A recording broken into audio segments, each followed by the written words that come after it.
नमस्कार, इलाज का इलाज देख रहे हैं आप और मैं हूं आपके साथ दामिनी। आज इलाज के इलाज में हम बात करेंगे उत्तराखंड के गुलरभोज की। आपको बता दें यहाँ के प्राथमिक स्वास्थ्य केंद्र की स्वास्थ्य व्यवस्थाएं काफ़ी ज़्यादा लचर हो चुकी है, जिस वजह से मरीजों को काफ़ी दिक्कतों का सामना करना पड़ रहा है। दरअसल यहाँ प्रसव के लिए जो महिलाएं आती है उनके लिए डॉक्टर्स पर्याप्त मात्रा में नहीं है। और सबसे बड़ी बात तो ये है कि ये जो क्षेत्र पड़ता है गुलरभोज, ये पूर्व मंत्री अरविंद पांडे का क्षेत्र है। और फिर भी अस्पताल का दुर्भाग्य ये है कि इसकी हालत इतनी ज़्यादा खराब है और इस और कोई ध्यान नहीं दे रहा, और वो भी इस और ध्यान नहीं दिया जा रहा है, जिससे कि जो वहाँ के मरीज है, जो मरीज वहाँ पहुँच रहे इलाज के लिए, उन्हें काफ़ी ज़्यादा परेशानियों का सामना करना पड़ रहा है। इसी को लेकर वहाँ के चिकित्सा अधिकारी से भी बात की गई, तो आइए आपको सुनाते हैं कि चिकित्सा अधिकारी का क्या कहना है इस पर। अभी इस हमारे चिकित्सालय में वर्तमान में अभी सूचक का पद हमारे यहाँ अभिरिक्त है। तो अभी इसके लिए हमने अभी अपने मुख्य चिकित्सा अधिकारी महोदय से निवेदन किया है कि हमें यहाँ पे एक सूचक का उपलब्धता कराई जाए, जिससे कि चिकित्सालय में हमारी साफ सफाई की व्यवस्था जो है और सुदृढ़ हो सके। अभी वर्तमान में हमारे यहाँ चिकित्सालय में डिलीवरी भी हो रही है और पिछले 3-4 महीनों में डिलीवरियों की संख्या काफी बढ़ी है। तो इस संबंध में हमारी एक आवश्यकता ये थी कि हमें एक महिला चिकित्सा अधिकारी भी अगर यहाँ पे उपलब्ध हो जाती है, तो जो हमारे यहाँ जो प्रसव हो रहे हैं वो और सुरक्षित तरीके से कराया जा सके, और जो भी हमारे क्षेत्र के लाभार्थी हैं उनको और भी लाभ अधिक से अधिक दिया जा सके। हमारे यहाँ जो भी अभी स्टाफ नर्स हैं, हमारे यहाँ भी वर्तमान में 2 स्टाफ नर्स पोस्टेड हैं और उनके द्वारा अभी यहाँ पे हमारे डिलीवरी का कार्य भी कराया जा रहा है। तो अभी हमारे यहाँ डिलीवरी की संख्या काफी बढ़ी है। यानी कि प्रॉपर डॉक्टर आपके पास डिलीवरी के नहीं है? हाँ, डिलीवरी के लिए मैं अभी यहाँ पे हूँ, लेकिन मैं अभी 3 दिन अन्य चिकित्सालय में भी कार्य देखता हूँ और यहाँ पे भी देख रहा हूँ। अभी अगर हमें महिला चिकित्सा अधिकारी उपलब्ध हो जाते हैं तो हमारा कार्य और भी अच्छा हो सकता है, और क्षेत्र के जो भी हमारे प्रसव संबंधी कार्य हैं और महिलाओं के रोग संबंधित कार्य हैं वो और अच्छा हो सकता है। अभी हम लोग उसमें भी काम कर ही रहे हैं और इसके लिए हमने मुख्य चिकित्सा अधिकारी महोदय से भी निवेदन किया है कि अगर हमें वो अगर उपलब्ध हो जाते हैं तो हमारा कार्य और अच्छा होगा। तो जिस तरह से आपने देखा कि वहाँ के चिकित्सा अधिकारी का खुद का कहना था कि महिला प्रसव के लिए भी पर्याप्त डॉक्टर्स नहीं है। उन्होंने डिमांड की है कि अगर डॉक्टर्स उपलब्ध हो जाए तो उनके अस्पताल की स्वास्थ्य व्यवस्था और ज़्यादा बेहतर हो जाएगी। इसी पर अधिक जानकारी के लिए हमारे साथ उत्तराखंड से स्टेट हेड भूपेंद्र सिंह पन्नू जुड़ चुके हैं, जिनसे हम तमाम जानकारी लेंगे। और वहीं हमारे साथ आपको बता दें कि किशोर समांत भी जुड़ चुके हैं, जो कि समाज सेवी है। सबसे पहले तो आप दोनों का ही बहुत बहुत स्वागत है देश न्यूज़ में। तो सबसे पहले मैं भूपेंद्र जी आपके पास आना चाहूँगी। मैं आपसे जानना चाहूँगी कि ये जो प्राथमिक स्वास्थ्य केंद्र है उसके हालात किस तरह से है, क्या स्थिति है, सारी चीज़ें विस्तार से बताइए आप। बिल्कुल दामिनी, आपको बता दो कि जो ये स्वास्थ्य केंद्र है गुलरभोज प्राथमिक स्वास्थ्य केंद्र है, तो यहाँ की जो बात की जाए तो यहाँ कहीं से कहीं तक जो है देखने को नहीं मिल रहा है। यहाँ जो मरीज आते हैं वो स्वस्थ होकर यहाँ से जाएंगे, क्योंकि यहाँ की जो स्थिति है, जो जहाँ महिलाओं का प्रसव होता है, डिलीवरी होती है, वहाँ की स्थिति बहुत ज्यादा खस्ता हालत में। वहाँ जो है प्रॉपर जो है बेंच जो होना चाहिए वो नहीं है, जो वहाँ पे औजार होना चाहिए वो नहीं है। और इसी के लिए आपको बता दूं कि यहाँ जो स्थायी निवासी है, जो यहाँ के मरीज है, हम उनसे बात करेंगे क्या परेशानी का सामना करना पड़ा है यहाँ पे। सर, यहाँ पर बहुत परेशानी का सामना करना पड़ रहा है, जैसे कि महिला चिकित्सा अधिकारी नहीं है और हमारे क्षेत्र में यहाँ 40 से 50 हजार पॉपुलेशन का ये आबादी का घना क्षेत्र है, इसलिए कि हमारे यहाँ आए दिन यहाँ कई पेशेंट आते हैं और जो मरीज होकर वापस चले जाते हैं, यहाँ डॉक्टर न होने के कारण, इससे कि डॉक्टर न होने के कारण इनका इलाज नहीं हो पाता है। अब एक नए चिकित्सा अधिकारी आए हैं जो हफ्ते में 3 दिन रह रहे हैं। चलो ठीक है, 3 दिन तो आप देख लोगे, बाकी 3 दिन कौन देखेगा, हमारी सुख कौन लेगा? जो इतने लोग यहाँ परेशान है, गरीब लोग ज्यादा है, यहाँ मजदूर लोग ज्यादा है, उनकी इतनी हिम्मत नहीं है कि वो बड़े बड़े चिकित्सालय, बड़े बड़े हॉस्पिटल में जाकर अपना ट्रीटमेंट कराएं या इलाज कराएं। और इसी प्रकार मैं कहना चाहता हूँ कि यहाँ पर एक महिला चिकित्सा अधिकारी होना बहुत जरूरी है, जिससे कि यहाँ पर महिलाओं की नॉर्मल डिलीवरी हो सके, जिससे कि उनको प्राइवेट हॉस्पिटल में ना जाना पड़े। मैं यही कहना चाहता हूँ कि दोबारा से कि यहाँ पर चिकित्सा अधिकारी स्थायी रूप से होने चाहिए। यहाँ पे जो मंत्री जी है वो खुद यहाँ के मंत्री है, पूर्व मंत्री रह चुके हैं, क्योंकि उनका क्षेत्र है, फिर भी इसका स्वास्थ्य केंद्र का जो दुर्भाग्य मान के चलेंगे कि दुर्भाग्य होगा कि मंत्री होने यहाँ पे मंत्री है, लेकिन फिर भी जो है यहाँ की जो स्वास्थ्य व्यवस्था है वो सही नहीं है। इसके बारे में क्या कहेंगे? सर, ये बात सही है कि यहाँ पर हमारे स्वास्थ्य मंत्री हैं, ज्यादा दूर नहीं, बगल में ही है, बल्कि नगर पंचायत में ही आते हैं। फिर पता सबको है, देख सब रहे हैं, मगर कोई कहने को राजी नहीं, कोई बोलने को राजी नहीं, किसी के पास हिम्मत नहीं जो बोल सके। इसलिए आज मैं आप देश न्यूज चैनल का बहुत बहुत आगे अभिनंदन करता हूँ, स्वागत करता हूँ कि आप यहाँ आए, हमारे क्षेत्र में आए, इस क्षेत्र में आके आपने हमारी समस्या सुना और बेहतर में आपने देखा, और आपके माध्यम से आज हमारी आवाज उठेगी और शासन प्रशासन तक भी जाएगी, जिससे कि हमें मुझे लगता है कि प्रशासन हमारी यहाँ की जो असुविधाएं हो रही है, जिससे कि हम बहुत परेशान हैं, तो हो सकता है कि हमारे यहाँ स्थायी डॉक्टर नियुक्त हो पाए, जिससे कि हम हफ्ते के 6 दिन यहाँ पेशेंट का इलाज हो सके। मैं यही कहना चाहूंगा फिर दोबारा से कि हमारे यहाँ क्षेत्र में स्थायी डॉक्टर नियुक्त होना चाहिए। और एक सबसे बड़ी प्रॉब्लम और है, मैं ये भी कहना चाहता हूँ कि हमारे यहाँ जब कोई महिलाएं या पुरुष जब यहाँ आते हैं, पेशेंट हॉस्पिटल में आते हैं, तो यहाँ पर क्या बोलते हैं, टॉयलेट बाथरूम नहीं है बात सामने पे, एम्स तो कहीं भी चले जाएगा, मगर महिला कहाँ जाएगी? आप क्या बोलते हैं, आप अभियान चलाते स्वच्छ अभियान, आप आके देख सकते हैं यहाँ पर एक भी शौचालय नहीं दिखाई दे रहा बाहर, ना एक बाथरूम में, ना टॉयलेट, कहीं नहीं। ये लोग कहाँ जाएंगे? मेरे को समझ में नहीं आता कि इतना बड़ा क्लिनिक बना रहे, इतना बड़ा हॉस्पिटल है ये, मगर आज तक यहाँ पर एक भी बाहर शौचालय नहीं है। मैं इनसे प्रशासन से फिर हाथ जोड़ से मैं विनती है कि आप एक शौचालय जरूर बनाए, जिससे कि महिला वहां जा सके। महिला जाएंगे कहाँ? ऐसे ठंड का टाइम है, आदमी एक घंटे में बाथरूम जाता है, कहाँ जाएगा? कहाँ जाएगी महिलाएं? मैं फिर उनसे हाथ जोड़कर विनती है कि आप यहाँ एक शौचालय का निर्माण जरूर कराएं। धन्यवाद। बिल्कुल दामी, सबसे देखो परेशानी आ रही है कि यहाँ जो शौचालय की पूर्ण तरीके से व्यवस्था होनी चाहिए, वो व्यवस्था नहीं, क्योंकि पुरुष तो कहीं नहीं जाते, लेकिन महिलाएं जो यहाँ पे आती हैं अपना इलाज कराने के लिए, तो उनके लिए जो प्रॉपर शौचालय होना चाहिए वो शौचालय यहाँ पे नहीं है। महिलाएं जो है मजबूरन बाहर ही उनको जो है कराने के लिए बाहर उनको जाना पड़ता है, तो सबसे बड़ी परेशानी ये भी है। जी दामिनी जी, तो भूपेंद्र जी, मैं जानना चाहती हूँ कि ये जो स्थिति है वो कितने समय से बनी हुई है? आखिर कितना समय हो गया है मरीजों को यहाँ तक इस तरह की परेशानियों का सामना करते हुए? दामिनी, सबसे बड़ी बात आपको बता दूं कि यहाँ के जो विधायक है और यहाँ के जो मंत्री है, लगभग उनको 10 साल यहाँ हो गए बने हुए, तो उनका एक बार भी उनका ये ध्यान नहीं गया कि इस अपने क्षेत्र के जो प्राथमिक स्वास्थ्य केंद्र है उसकी तरफ भी वो ध्यान दे। तो लगभग इसको मैं मान के चलूं तो लगभग जब से ये हॉस्पिटल बना तब से ही ये परेशानियों का सामना करना पड़ा है इस हॉस्पिटल को। जी दामिनी, और यहाँ की जनता को। जी बिल्कुल, वही मैं किशोर सम्मान जी आपके पास आना चाहूंगी, आपसे बात करना चाहूंगी। जिस तरह से इस क्षेत्र के प्राथमिक स्वास्थ्य केंद्र का मामला सामने आया है, सबसे बड़ी दिक्कत ये सामने आई है कि महिला पेशेंट्स जो आती है उन्हें काफी दिक्कतों का सामना करना पड़ता है, क्योंकि जब डिलीवरी होती है तो उसके लिए डॉक्टर, फीमेल डॉक्टर नहीं है। इसके अलावा वॉशरूम की एक बात भी सामने निकल कर आई है। तो इस तरह की चीजें हो रही है इस क्षेत्र में, क्योंकि आप इस क्षेत्र से इत्तेफाक रखते हैं, आपका क्या कहना है इस पर किशोर जी? यहाँ की जो मूलभूत समस्याएं हैं बहुत जर्जर स्थिति में है। पिछले 70 सालों से ये प्राथमिक हॉस्पिटल है, इसे नाम मात्र इलाज किया जाता है और 50,000 से ऊपर जनसंख्या घनत्व वाला ये जगह है हमारी, और इसमें टाउन एरिया और उसके अलावा 7-7 जगह की 2 ग्राम सभाएं यहाँ जुड़ी पड़ी हैं। लेकिन यहाँ स्वास्थ्य सेवाओं को लेके कोई इतना देखभाल नहीं है जितना होना चाहिए। कोरोना टाइम में हमारे लोगों ने यहाँ बैठ के थोड़ा आंदोलन किया कि आप अपनी व्यवस्था को दुरुस्त कीजिए।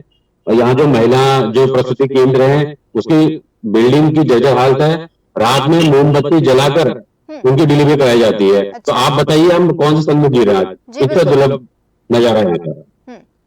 तो सर, ये जो स्थिति आप बता रहे हैं, रात में मोमबत्ती जलाकर डिलीवरी कराई जाती है, जो कि एक बहुत ही गंभीर विषय है, क्योंकि सीधे तौर पर किसी एक महिला साथ ही साथ तो उसके जो बच्चे हैं उसकी जान के साथ भी खिलवाड़ किया जा रहा है एक प्रकार से। तो मैं जानना चाहती हूँ कि क्या इसको लेकर किसी प्रकार की लापरवाही सामने आई है इस अस्पताल में अभी तक? दानी जी, आप ये देखिए, ये VIP क्षेत्र है, मंत्रियों का क्षेत्र रह चुका है और यहाँ की जनता गरीब है बेचारी और VIP ट्रीटमेंट प्राइवेट हॉस्पिटल कराने को मजबूर है जी। क्योंकि इस ओर स्वास्थ्य और शिक्षा की ओर इस सरकार का, यहाँ के जो हमारे विधायक मंत्रीगण किसी का कोई ध्यान नहीं है। बस अपने लूट में, अपनी मौज में ये लोग मस्त हैं। आम जनता से इनका कोई सरोकार नहीं है। बस चुनाव नजदीक आते ही उनको चुनाव के लॉलीपॉप दिए जाते हैं। उसके अलावा जनता बेचारी अपने हाथ में जी रही है। पीछे बिल्डिंग आपकी मैं तस्वीरों में देख रहा हूँ किस हालत से यहाँ दुर्दशा है। आप बिल्डिंग की देखिए, कोई शौचालय नहीं है महिलाओं के लिए, कोई सुविधाएं नहीं, लाइट की व्यवस्था नहीं है, कुछ नहीं मैडम। सब यहाँ मतलब बिल्कुल बेसिस से नीचे स्तर चल रहा है। अभी 6 महीने पहले यहाँ डॉक्टर आए हैं, वो मात्र 3 दिन के लिए MBBS आए हैं और यहाँ महिला की ज्यादा डिमांड है। महिलाओं से संबंधी रोग की ज्यादा समस्या की यहाँ चिकित्सा आवश्यकता है, वो जो यहाँ के पिछले आज तक 70 सालों में कभी पूरी नहीं हो पाई है। जी बिल्कुल। मैं आपके पास फिर लौटूंगी किशोर जी। भूपेंद्र जी आपके पास आना चाहूंगी। जैसे कि किशोर जी ने एक चीज कही कि यहाँ पर अस्पताल में मोमबत्ती जलाकर भी कई बार डिलीवरी की गई है रात के समय में, यानी कि लाइट की व्यवस्था भी नहीं है।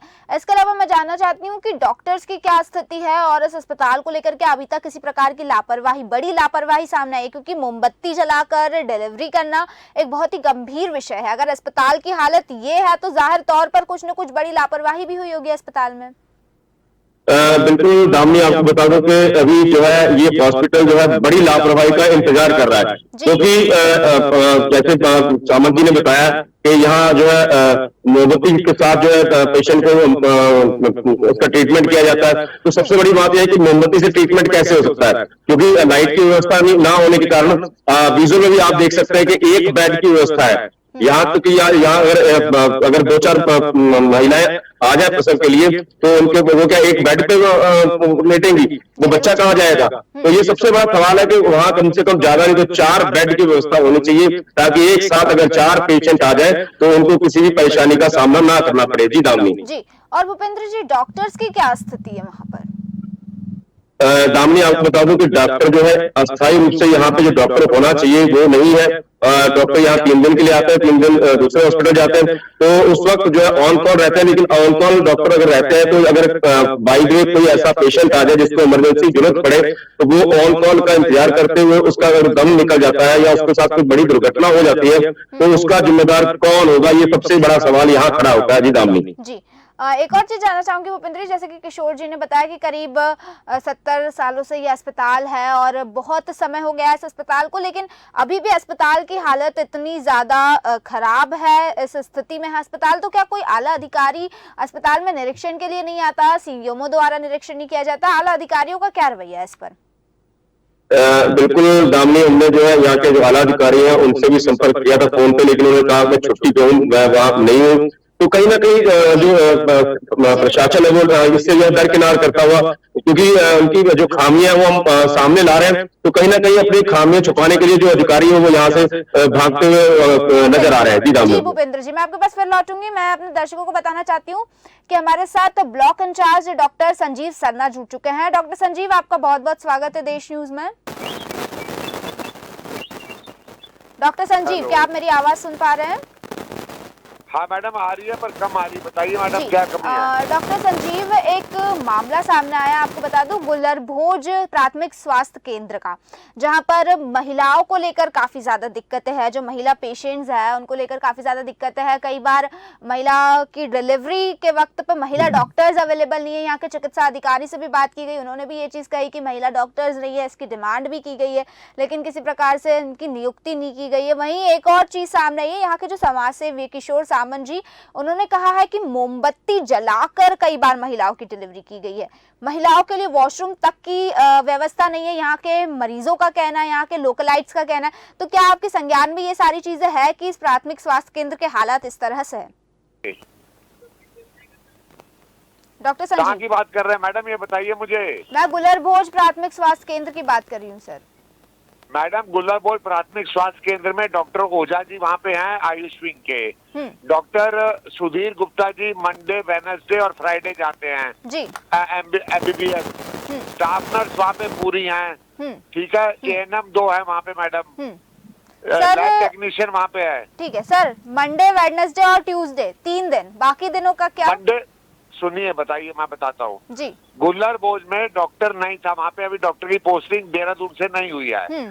फिर भी समंजस बनाते हुए वहाँ पे 3 दिन डॉक्टर सकैनिया से हमने डिप्यूट किया है डॉक्टर सुधीर गुप्ता को जी, मंडे, वेडनेसडे और शुक्रवार। डॉक्टर ओझा जो बीएमएस है आयुष विंग से, वो वहाँ पे परमानेंट रोज जाते हैं। ठीक है। तो सर, ये तो सारे मेल डॉक्टर्स की बात हो गई। बात यहाँ निकली है, यहाँ के मरीजों का कहना है कि महिला डॉक्टर यहाँ पर मौजूद नहीं है, जिस वजह से जब महिलाओं की डिलीवरी होती है उस समय काफी दिक्कतों का सामना करना पड़ता है महिलाओं को। और एक और चीज सामने, महिला डॉक्टर नहीं है वहाँ पे जी।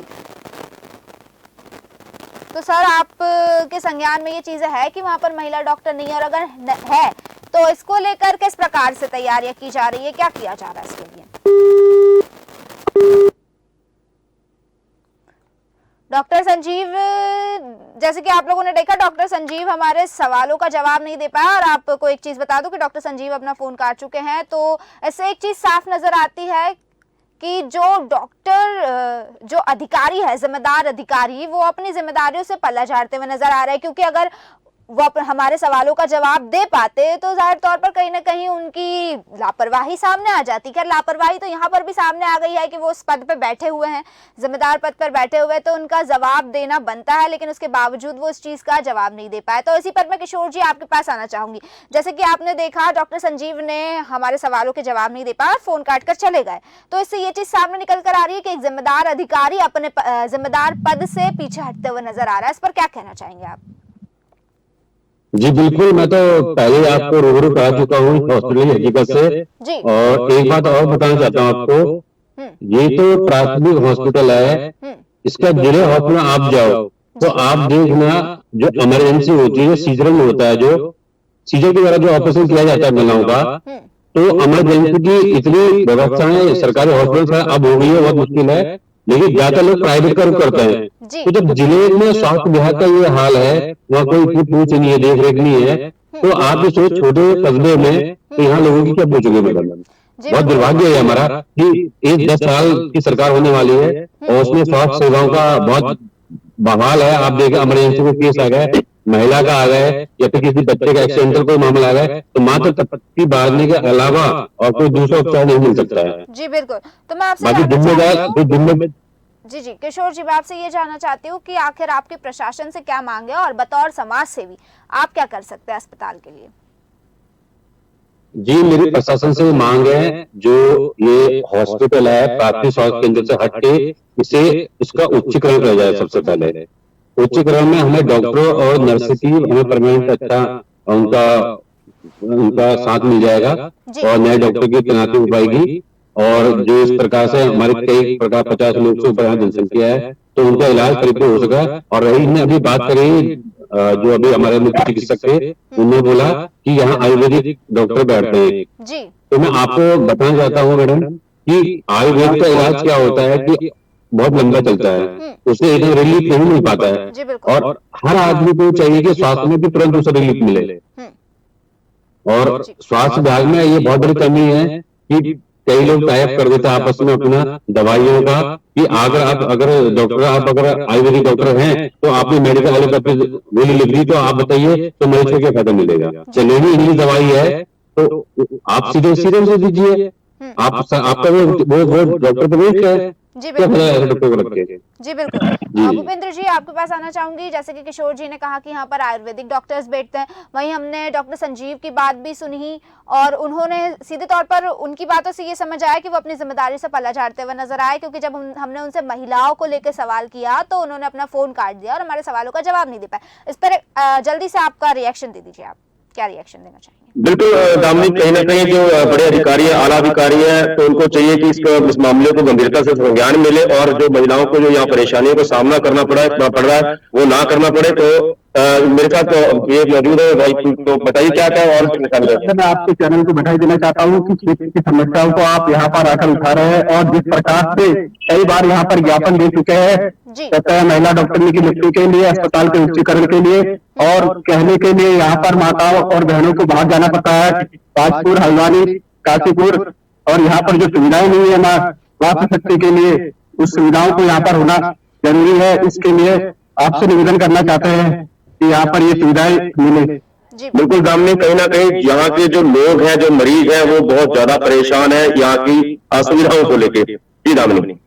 जी भूपेंद्र जी, आपने बहुत सही कहा कि यहाँ के लोग और मरीज काफी ज्यादा परेशान है असुविधाओं को लेकर, और यहाँ के जो जिम्मेदार अधिकारी है वो अपनी जिम्मेदारियों से पल्ला झाड़ लेते हैं। आप दोनों का ही बहुत बहुत शुक्रिया, किशोर जी आपका भी और भूपेंद्र जी आपका भी, हमारे साथ इस चर्चा में जुड़ने के लिए। तो जिस तरह से आपने देखा कि प्राथमिक स्वास्थ्य केंद्र, सरकारी अस्पताल, जहाँ मरीज इलाज की उम्मीद से जाता है, लेकिन उसकी हालत ऐसी है कि मरीज खाली हाथ, डिसअपॉइंटमेंट के साथ वापस लौटता है, निराश होकर, हताश होकर वापस लौटता है।